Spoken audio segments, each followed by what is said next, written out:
What if I say, if there is a strategy you can use to waste less time writing emails and get better results? You'd probably won't believe me. But to be honest, 3 months ago I thought the same. But then I tried a slightly different approach and got results like this, and this, or this, or this one.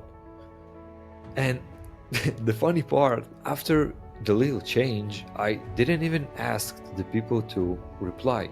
They just replied because they thought those emails worth a reply. And right now you're probably writing your emails and not getting the results you want.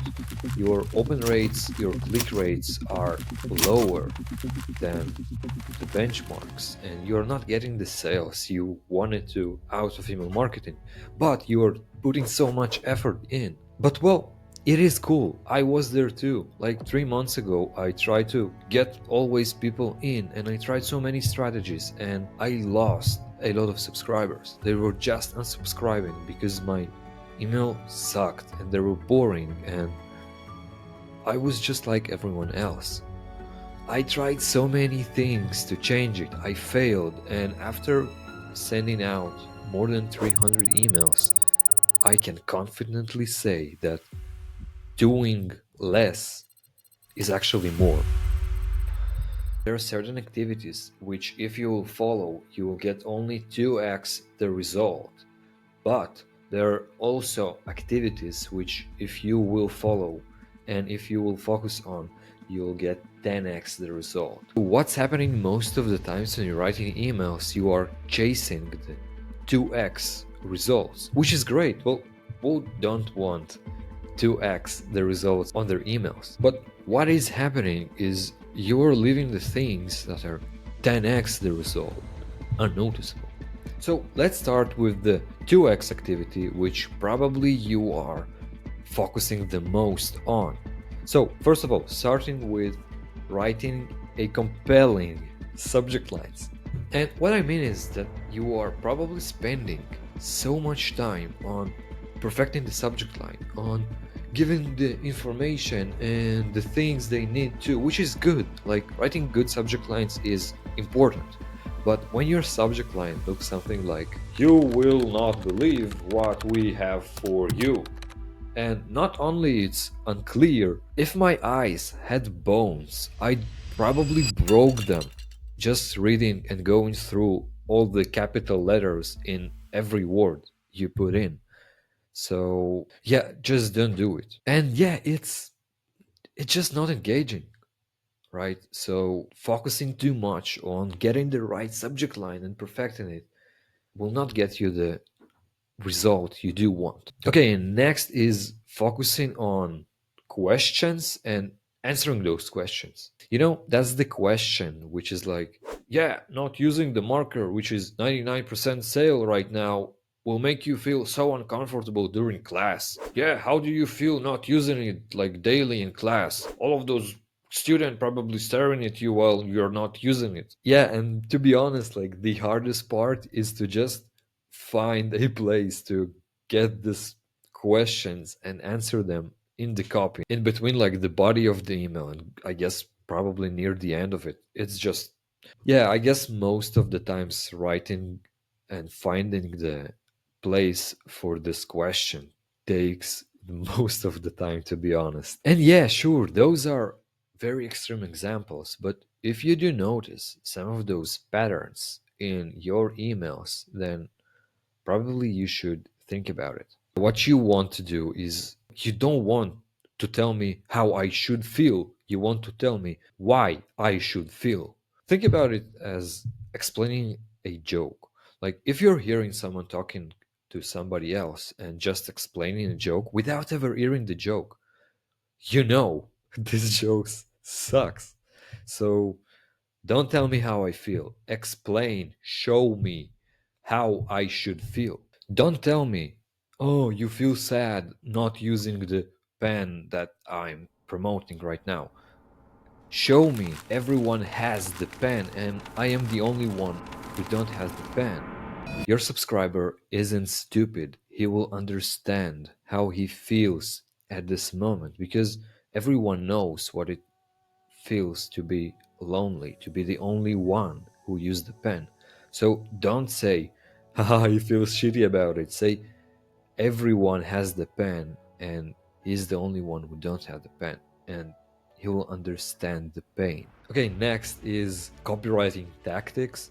Like you're trying to put more scarcity, show more urgency, and add, I don't know, like implied, explicit questions, and you try to make and write it smoothly and to go flow exactly how you want it to flow and like get into the mind of your reader.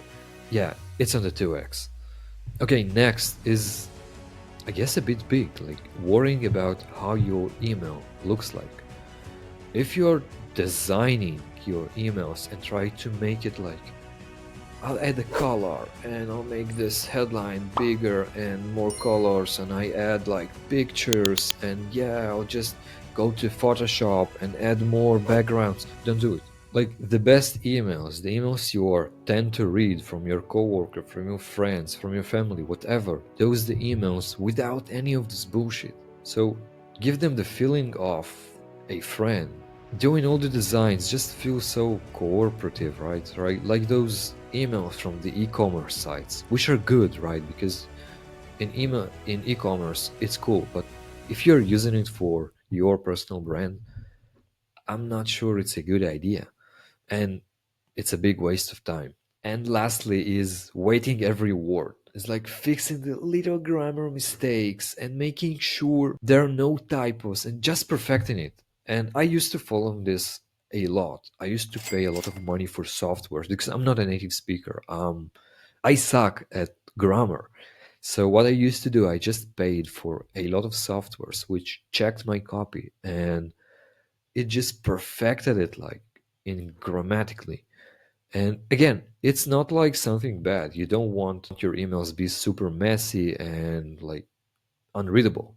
But still, you do want them to feel like it's from a friend. Like if I'm writing a text or an email for my friend, I'll not recheck all the grammar mistakes. I'll just send it as it is. So don't overcheck your email. Yeah, run through it once. I know people are the better email marketers I follow. They're not even reading the emails. They're just writing it down and clicking on the send button. And it saves so much time. Okay, I've talked about the 2x and probably I pissed you off. Again, I used to do all of those. I used to write emails for hours to get everything down, to nail every dot of the email, to make it look perfect. And when I started doing the 10x activities, everything changed. So what I'm talking about it is, first of all, is storytelling. A mediocre story always beats good writing. So just focus on getting the story, and it's only 6 elements to write the perfect story. And the first one is a main character. Second is goal. There is a clear goal your protagonist follows and want to achieve. Third is tension. There is something that blocks you or blocks the protagonist to achieve the goal. Fourth, there is risk, danger, uncertainty. Something is happening and which puts pressure on your protagonist and on your reader. The thing is, you want your reader to resonate with your protagonist. You want them to feel how they feel, to be in their skin. Number 5 is ticking clock. Your protagonist have limited time to achieve what he wants to do, unless number 6 will be serious consequences. Use those 6 elements to write a perfect story. After you use them, your reader will resonate with your character, which probably most of the times will be you, but it could be your clients, your, I don't know, friends, your family, whatever you want. Just make it clear, make it short, and authentic. Next point is authenticity, because we live in a world where ChatGPT is writing most of the content for other creators, for your competitors. And when you use your tone, use your yes voice, and you write the way you talk, you have the advantage. Everyone sounds the same, and you are you. You don't play around, you don't hide, you just take out yourself and puts it to the front. And it doesn't matter if you're doing the same grammatic mistakes and you can't spell certain words. Well, don't spell them. Do those mistakes and just be yourself. After doing it, your readers are attracted not only to your offers, they're attracted to you, to your style. They enjoy to get your emails because they feel you wrote them and it's for them. It's so authentic. Again, running emails through ChatGPT and just sending those out and I guess perfecting everything if you're not using ChatGPT, whatever. It's just not authentic. It's just not the way you talk. It's not how you would write an SMS for your friend. Write those emails like to a friend. Don't check it out. Just be yourself. And yeah, if I feel shitty, I will use the word shitty. Like I will not try to soften the word. I'll use the word I'm using and talking to friends, family, clients, whatever. I feel shitty, then I'll write shitty. I will not try to come up with something else which is not me. And eventually your audience will appreciate it. Believe me. Okay, and the last element is make it fun. Right? Because when someone clicks on your email, or even think about this as yourself, if you click on someone else's email and you read it with a straight face, it is boring, right? You probably next time you will not want to open it. So try to add fun to your emails, right? You want your subscribers to wait for your emails to think like, oh, I got an email from you and I know I will read and I'll enjoy it. I know it's something funny and I know I get some value and I know it's just I'll feel better after I read it because we're living very boring lives and probably your emails catching them not in so fun events. Maybe they're on their way home on the metro right now, or I don't know, maybe on the bus, or you just catch them in the morning where they're getting ready for work. Make this little interaction fun so they get the email and like, oh, I got the email from you and I want to read it. And after they read it, they feel good, they feel better. And yeah, it's not that hard, right? After you start being authentic, it's much easier to throw jokes here and there because, again, you are a funny person, right? It you have to be, I mean, really, really unfunny one to not be able to use jokes in your emails. And try to perceive yourself as a funny person when you're writing your emails. Go crazy about them. Just include interesting stuff. Tell stories. Be yourself. Just write those emails. Get them down and make your audience feel better when they're getting an email from you. Use jokes, use dark humor, use, I don't know, censor your jokes, whatever. Just act to your subscribers like they're your friends. And if you're not thinking you are funny, that's a mistake. That's wrong. And that's the root of the problem. Try.